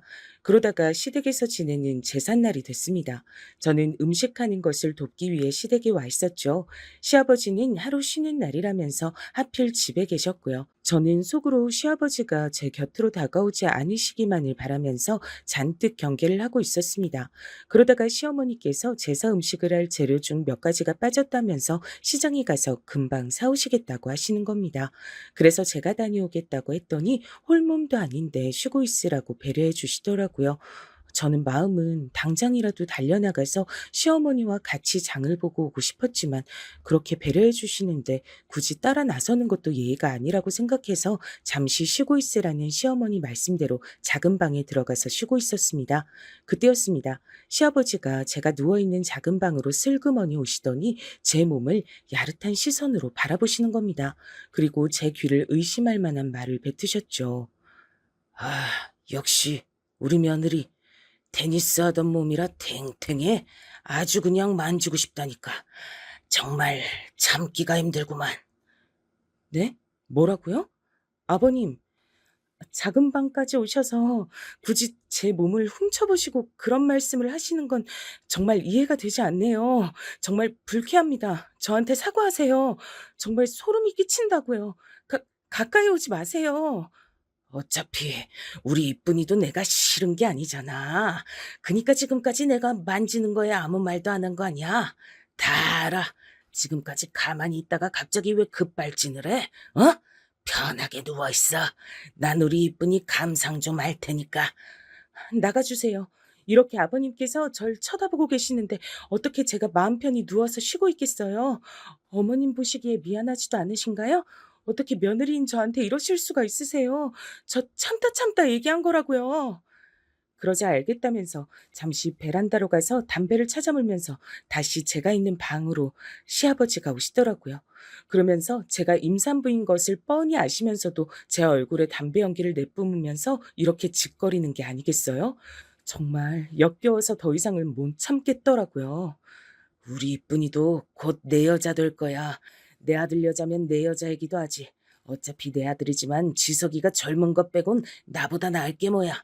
요즘 회계법인인가 뭔가 차린다고 우리 이쁜이 혼자 심심하게 두잖아. 그러지 말고 나랑 놀자고, 어? 뭐라고요? 그러고도 당신이 시아버지야? 이렇게 저희 남편 몰래 자꾸 역겨운 짓 하시면 저도 더 이상은 못 참아요. 저희 아빠 현직 경찰인 거 잊으셨나 본데 이번 기회에 제대로 참교육 당해보세요. 친정 아빠한테 말씀드리러 갈 겁니다. 저 말리지 마세요. 그렇게 나오자 시아버지는 누가 네 말 믿어줄 것 같으냐면서 증거 있냐고 그러시는 겁니다. 저는 정말 어이가 없어서 대답도 안 하고 나왔습니다. 여전히 담배를 찍찍 피워대면서 가소롭다는 듯이 웃고 있는 시아버지의 표정이 정말 역겹더라고요. 저를 희롱하는 것도 모자라서 임신한 저한테 담배 연기를 내뿜다니요. 시아버지는 정말 제가 현직 경찰의 딸이라는 걸 한참 간과한 것 같더라고요. 아침에 제사 음식을 하러 가는 길부터 지금까지 전부 녹음하고 있었다는 걸 시아버지가 알 리가 없었겠죠. 그러니 그렇게 기고만장했을 겁니다. 저는 그 길로 당장 현직 경찰인 저희 친정 아빠에게 달려갔고 그동안의 일을 모두 말했습니다. 그랬더니 시아버지의 인생이 말 그대로 파멸되는 게 눈앞에 그려지더라고요. 아빠, 저 이제 더 이상은 안 참으려고요. 시아버지가 절 희롱하고 임신한 저한테 담배 연기까지 내뿜으면서 내 여자가 되라고 그런 말도 안 되는 헛소리를 했어요. 저 아빠한테 배운 대로 녹취록 가지고 있어요. 아빠한테 드리러 갈게요. 지금 서에 계시죠? 뭐? 뭐라고? 지금 그러니까 사돈이 너한테 그런 말도 안 되는 희롱을 했고 증거까지 있단 거냐? 아이고, 아무리 세상이 말세라지만 상견례 때는 멀쩡해 보이던 양반이 뒤로는 헛물을 캐고 있었군. 내가 우리 딸 건드린 놈 가만둘 것 같아? 아주 호되게 혼내주고 인생 파멸나게 해줄 거야. 동네 창피해서 얼굴도 못 들고 다니게 해주겠어. 네, 아빠. 꼭 그렇게 해주세요. 제가 우리 남편 지석 씨랑 착하고 배려심 많은 시어머니 봐서 열심히 참아보려고 노력해왔는데 이대로 가면 정말 파국이 될 것 같아요. 멈추는 게 맞겠더라고요. 진작 참지 말고 아빠한테 말할 걸 그랬어요. 의심되면 그 자리에서 바로 불쾌하다고 말해야지. 그래, 물론 시아버지니까 그러기 힘들었겠지만 참는 게 능사가 아니다. 아빠한테 바로 말하지 그랬어. 아빠가 현직 경찰인데 경찰 아빠 뒀다 국 끓여 먹을래? 너희 시아버지 제대로 콩밥 먹여줄 테니까 딱 기다리라 전해라. 그럴게요. 고마워요, 아빠. 서해 가서 마저 이야기해요. 녹취록도 드릴게요. 진술서도 써야죠. 그렇게 제사 음식을 하다 말고 시어머니가 장을 다 봐오기도 전에 시아버지가 그새를 못 참고 저를 또 희롱하고 담배 연기까지 피우는 바람에 저는 아빠가 계신 경찰서로 가서 시아버지를 고소하기 시작했습니다. 이런 일을 자초한 건 모두 시아버지니까 전혀 미안하거나 참았어야 하나 그런 생각은 이제 들지 않더라고요. 더 이상 참으면 안 되는 수준까지 온 것이었으니까요. 만약 그때 참았더라면 더 노골적으로 절 희롱하고 만지려고 했겠죠. 정말 생각만 해도 너무 끔찍합니다. 제가 없어진 걸 알자 시어머니는 시아버지에게 며느리 어디 갔냐 물었지만 시아버지는 제가 정말 신고하진 못할 거라 생각했는지 있는 사실을 고지고대로 말하지 않고 숨기셨더라고요. 제가 몸이 너무 갑자기 안 좋아 보여서 집에 돌아가 쉬라고 했다면서 말이죠. 그 사이 저는 경찰서에서 진술을 다하고 시아버지를 아빠와 함께 체포하러 갔습니다. 아니, 사돈, 여긴 어쩐 일로 오셨어요? 저희 집 오늘 제사인데 새아가가 몸이 안 좋아 보인다 해서 저희 지석 아빠가 돌아가 싫어했다던데 어떻게 같이 오셨네요? 어머님, 놀라지 말고 들으세요. 그동안 아버님께서 절 희롱하셨어요. 자꾸 어깨 만지고 허벅지 만지고 옆에 앉아서 귀에 바람도 넣으시고 전 제 남편과 어머님을 생각하면서 참아보려고 노력했지만 오늘은 더 이상 참으면 안 되겠다는 생각이 들더라고요. 임신한 저에게 담배 연기를 내뿜으면서 뭐라고 하셨는지 아세요? 저보고 아버님 여자가 될 거라고 하시더라니까요. 어머님, 이러면 아버님과 이혼하세요. 참고 살지 마세요. 네? 사부인, 이런 일로 찾아뵙게 돼서 참 유감입니다. 아내 김영철 씨 계십니까? 그놈이 제 딸을 그동안 희롱하고 담배 연기까지 뿜었단 걸 이미 경찰서에서 다 조사하고 왔습니다. 제 딸이 신고했고 제가 접수해서 김영철 씨를 친히 체포하러 온 거거든요. 뭔 소란이야? 뭔데 그래? 사돈, 너 결국 네 아빠 끌고 온 거냐? 그 별것도 아닌 것 같고 이런 소란을 불러일으키고 말이야. 그 창피하지도 않냐? 증거 있어? 증거도 없으면서 무슨 생사람을 잡아? 이런 개새끼 입 다물어. 지금 네 모가지 꺾어버리고 싶은 거 겨우 참고 있으니까 이 변태 새끼야. 김영철 씨, 당신은 내 딸 은정이를 상습 성희롱과 성추행을 해온 혐의를 받아 경찰서로 가서 조사를 세게 받으셔야겠습니다. 알겠냐, 이 변태 새끼야? 아빠, 진정하세요. 아무리 범죄자여도 아빠 손 더럽히지 마세요. 그럴 가치도 없는 사람이잖아요. 얼른 서해 가서 죗값 치르게 해주세요. 얼른요. 증거도 없이 사돈이 지금 경찰이라고 이렇게 생사람 잡아도 되는 겁니까? 예? 나 억울해요. 억울하다고? 여보, 나 아니야. 아니라고. 어머님, 못 믿으시겠다면 제가 녹취록이랑 증거 다 보여드릴게요. 아버님이랑은 이혼하세요. 그 편이 훨씬 나아요. 증거 다 있어요. 정말이에요. 일단 아빠, 범죄자 좀 끌어내주세요. 저는 어머님이랑 마저 이야기 좀 하고 다시 서로 갈게요. 그래, 은정아, 사부인. 실례가 많았습니다. 너는 따라 나와, 이 개새끼야. 오늘이 네 인생 파멸로 가는 날이야, 알아? 이 성범죄자 새끼야. 넌 이제 동네에서 얼굴도 못 들고 다닐 거다. 그걸로 끝인 줄 알아? 우리 딸은 합의는 없어. 넌 감방에 가게 될 거다. 각오하는 게 좋을 거야. 감히 현직 경찰 딸을 건드려? 이 변태 새끼 손발을 다 꺾어버릴까 보다. 뭐? 그럼 증거가 다 있단 거야? 아니, 언제부터 녹음을 했다고? 이건 말도 안 돼. 그동안 다 녹음을 했다고? 야비하게 이러기 있어? 잘못했다. 제발 감옥만은 가지 않게 해줘. 제발, 성범죄자 주제에 말이 많네요. 아빠, 저 이 꼴 좀 안 보게 해주세요. 태교에 안 좋잖아요. 가요, 어머님. 우선 들어가서 다시 말씀드릴게요. 저희 아빠에게 수갑이 채워져서 질질 끌려가는 시아버지를 보면서 정말 인간이 어디까지 추해질 수 있는지 확실히 깨닫게 됐습니다. 저는 우선 남편도 지금 얼마나 바쁜지랑 상관없이 당장 집안에 큰일이 났으니 튀어오라고 했습니다. 그렇게 남편까지 모두 시댁으로 모인 지금 저는 그동안의 시아버지의 성희롱과 성추행에 대해 낱낱이 밝혔습니다. 그동안 남편이랑 어머님께선 상상도 못하셨겠지만 아버님께선 저한테 계속 성희롱과 성추행을 해오셨어요. 증거도 있고요. 들으시면 충격받으실까봐 듣는 건 하지 않으시길 추천드려요. 아버님께선 저에게 늘 이런 식이었어요. 어머님께서 저한테 식사하러 오라고 해주셨잖아요. 제가 혼자 먹는 거 마음에 걸리셔서 그러신 거겠죠. 저도 좋은 마음으로 갔고요. 죄송해요. 진정이 안 되네요. 이게 다 정말 사실이야? 내 귀를 의심하게 되는데 점점. 엄마도 아무 말 안 하시고 분위기를 보면 정말 사실 같은데 우리 아빠가 대체 왜 며느리인 여보한테 그런 짓을.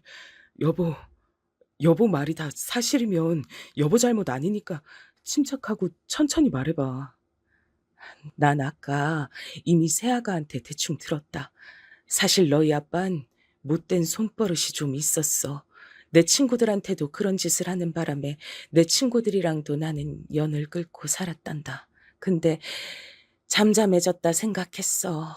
내가 모르는 사이에 그런 줄도 모르고 아마 내가 집에 있을 때 회사에 가서 다른 여직원들을 성희롱하고 성추행했겠지.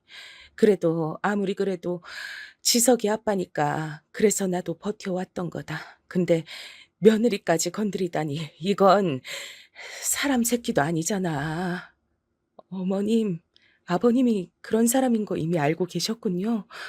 어쩐지 제가 아빠랑 같이 와서 자초지종을 이야기하고 아버님을 성범죄자 취급하면서 데리고 나갈 때 아무 말도 안 하시더니 짚히는 게 있으셔서 그러신 거였군요. 어머님, 왜 참고 사셨어요? 왜?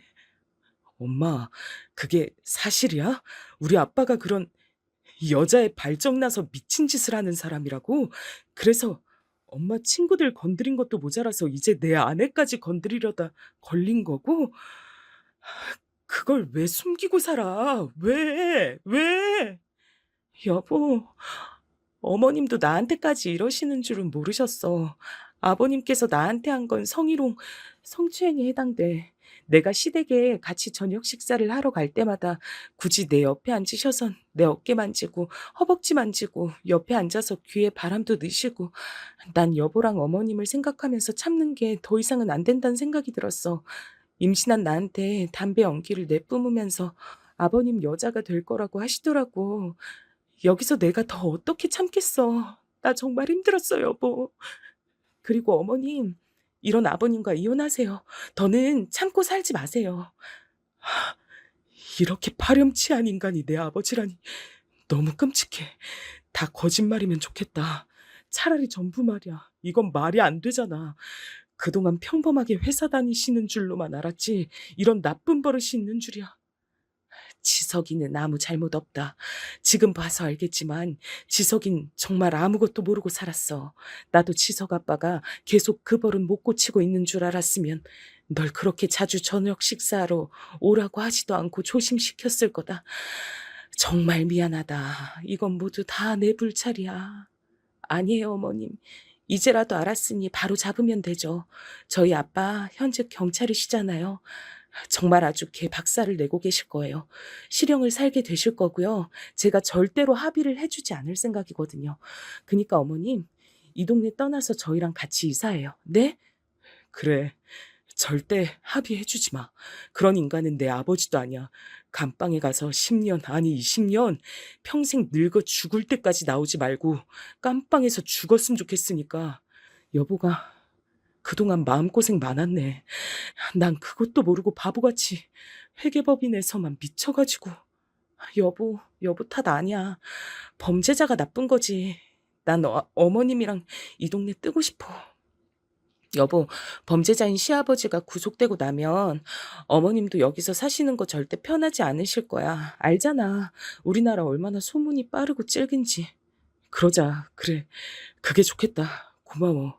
그리고 미안해. 그동안 몰라봐줘서. 내가 너무 당신한테 너무 소홀했던 것 같다. 다신 안 그럴게. 아니야, 여보. 난 여보 상황 충분히 이해하는 걸. 내가 참은 거야. 우리 가족 평화 위해서. 근데 참을 수 없는 선을 아무렇지 않게 넘으시려는 아버님을 보고 이제 더 이상 참지 않기로 한 것뿐이야. 진작 왜 말하지 않았나. 오히려 후회된다니까. 이렇게 속 시원하고 후련한 걸. 어머님께서도 이혼하시고 새 인생 사실 수 있게 도와드리고 싶어. 어머님이 무슨 죄야, 안 그래? 그렇게 얘기해주니 정말 고맙구나. 내가 손주 나오면 정말 애지중지하면서 잘 키우도록 할게. 이사는 너희 편한 곳으로 알아봐라. 난 걸어서 갈 수 있는 거리로만 구해주면 돼. 이 집 빼고 나 혼자 살 거니까 큰 집도 필요 없다. 이 집 팔고 남는 돈은 너희 써라. 난 내 살 집 하나면 되니까. 감사해요, 어머님. 저희랑 계속 근처 살아요. 어머님도 새 인생 사셔야죠. 정말 감사해요. 솔직하게 다 말씀해 주셔서요. 앞으로도 잘해봐요. 우리가 잘못한 건 아무것도 없잖아. 엄마, 여보, 나는 오늘 일 절대로 못 잊을 것 같아. 평범한 회사원이기만 한 줄 알았던 아빠가 그런 더러운 버릇을 가진 범죄자였단 걸 알게 된. 그리고 그럼에도 나랑 엄마랑 여보는 여전히 가족이란 거. 범죄자는 어떻게 살든 아무도 신경 쓰지 말고 정말 우리만 생각하고 살자. 그러고 살아요. 네? 여보, 그러자. 자책하지 말고 우린 우리에게 주어진 현재를 살자. 우리 아가도 곧 태어날 거잖아. 할아버지는 우리 아빠만으로도 충분한 걸. 그래, 그러자꾸나. 내 소중한 손주한테 그런 범죄자를 만나게 할 수는 없지. 존재 자체도 숨기자고 죽은 걸로 하자꾸나. 콱 그냥 죽어버렸으면 좋겠는 심정이야, 지금. 솔직히. 어머님, 그동안 잊고 살았던 안 좋은 기억들 다 떠오르게 해서 죄송해요. 이제 다 잊고 편히 쉬세요. 저희랑 같이 손주 보시면서 알콩달콩 그렇게 다시 시작해요. 네? 그래, 엄마. 엄마도 충격이 컸을 거고 여보도 그랬을 텐데 우리가 너무 오래 얘기했다. 그치? 어차피 장인어른께서 사건 경위는 다 말씀해 주실 테니까 우린 안정을 취하고 있자. 엄마 너무 마음 쓰지 마요. 이제 엄마 인생에서 아무 상관도 없는 사람이니까 이혼 바로 하면 되잖아. 그래, 그러는 게 좋겠다. 이렇게 된 마당에 이혼 못할 거 없지. 우리 아들 지석이도 다 커서 어엿한 가정 꾸렸는데 내가 이혼한 게 뭐가 흠이라고. 게다가 그런 범죄자 손주로 크게 할 순 없다. 얼른 하루빨리 이혼하고 털어버려야겠어. 손버릇 안 좋을 때부터 그냥 콱 신고를 해버렸어야 하는 건데 그때는 그냥 내 친구들이랑 연을 끊고 내가 회사를 안 다니면 될 줄 알았어. 근데 그런 더러운 욕망엔 끝이 없었던 거구나. 이럴 때 우리 사돈이 현직 경찰이라는 게 참 다행이다. 이런 일이 사실 그냥 가족끼리면 원만히 합의 보라고 하는 것도 있을 거거든. 요즘 세상인데도 말이야. 그런데 현직 경찰로 사돈께서 든든히 지키고 계시니까 나도 추가 진술을 하는 게 그 인간 죄값 치르는 게 도움이 되지 않을까 싶네. 어머님 괜찮으시겠어요? 죗값이야 더 과중되겠지만 어머님께서 내키지 않으시면 굳이 나서지 않으셔도 돼요. 충분히 죗값 치르게 할게요. 하지만 어머님께서 그 인간한테 제대로 죗값 치르게 하고 싶어서 그러시는 거라면 진술하시는 거 찬성이에요. 맞아, 엄마. 괜히 무리하지 말고. 엄만 지금도 충분히 힘들 텐데. 아휴, 난 아들이란 놈이 우리 아빠가 이렇게 딴짓하고 돌아다니는 것도 모르고 내가 진짜 머저리다 머저리야. 자책하지 마라, 지서가. 넌 잘못이 없어. 새아가가 말한 대로 우리 모두 잘못은 없잖니. 잘못은 죄 저지른 그 인간이 했으니 죄값 달게 받아야지. 내가 알고 있는 건 하나도 빠짐없이 말해서 반드시 가중처벌 받게 만들 거다. 네, 어머님, 잘 생각하셨어요. 내일 날 밝자마자 저랑 같이 저희 아빠 경찰서로 같이 가요. 가서 아주 죄값 제대로 치를 수 있게 진술하고 오자고요. 세아가 말이 다 맞다. 그럼 우리 시간도 늦었는데 이제 자러 갈까? 난 들어가 볼 테니 너희 집 가서 편히 자렴. 내일 아침에 다시 만나자. 네, 어머님, 그럴게요. 안녕히 주무세요. 그렇게 다음 날이 밝자마자 저는 시댁으로 남편과 함께 달려갔습니다. 시어머니께선 평소처럼 부지런히 일어나셔서 저희와 같이 먹을 아침을 준비하고 계시더라고요. 시어머니께서 차려주신 맛있는 아침상을 든든히 먹고 아빠가 계신 경찰서로 향했습니다. 아빠는 저를 보자마자 그동안 고생 많았다면서 감방에 쳐넣는 건 문제도 아니라고 아주 의기양양하게 말씀해 주시더라고요. 역시 저희 아빠, 현직 경찰, 참 든든하죠? 제 뒤에서 시어머니가 뻘쭘하게 저와 아빠를 바라보고 계신 걸 눈치채셨는지 아빠는 시어머니한테 유감이라면서 말을 건네셨습니다. 그랬더니 시어머니께선 그동안 저희 남편에 대해서 말씀 안 드린 게 있다면서 가중처벌이라도 받을 수 있게 진술하고 싶다고 하셨고요.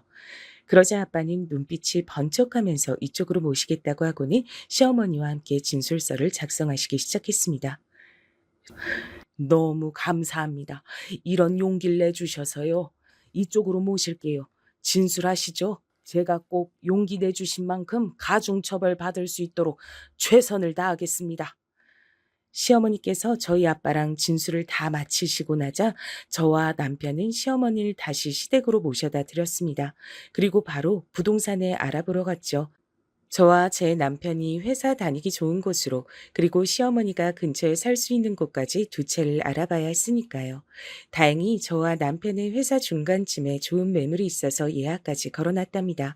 아빠한테 전화가 와서 받아보니 아빠가 아무래도 저한테만 이러지 않을 것 같아서 안 그래도 시아버지를 잡아두고 시아버지 회사에 전화해서 물어보니 거기서 처음엔 쉬쉬하다가 경찰이라고 바른 대로 말하라고 거짓을 말하면 다 같이 깜빵에 쳐놓겠다고 으름장을 놨더니 그제서야 시아버지가 회사 여직원들을 성희롱하고 성추행한 걸로 계속 문제를 일으켜서 지금까지도 계속 승진이 밀리고 있었다는 것을 말해줬다는 겁니다. 역시 저의 예상이 아주 적중하는 순간이었죠. 막상 그게 사실이라고 듣자 너무 소름이 돋았지만요. 아빠께선 현직 경찰의 딸을 건드린 만큼 모든 걸 다 수사하고 걸고 넘어져서 어떻게든 감방에 오래 살게 하겠다고 인생 파멸되는 거 한순간이라고 하면서 걱정 말라고 해주시더라고요. 저는 너무 든든했습니다. 그리고 이 소식을 남편과 시어머니한테도 전했죠. 시어머니는 그 인간 그럴 줄 알았다면서 본인도 추가 진술하길 참 잘한 것 같다며 안도하셨습니다. 저는 이제 출산을 앞두고 있습니다. 이사도 곧 가게 되었고요. 시어머니와 남편은 그대로 제 곁에서 저와 제 아이를 지켜줄 겁니다. 그 사람들이 좋은 사람들이고 소중한 사람들이라는 건 변하지 않는 사실이니까요.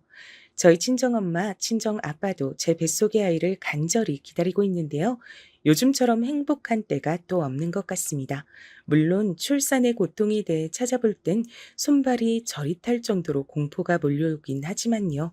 그래도 제 아가에게 범죄자 할아버지는 떼놓을 수 있어서 조금 더 안전하고 정의로운 세상에서 살 수 있도록 할 수 있어서 참 다행이란 생각을 합니다.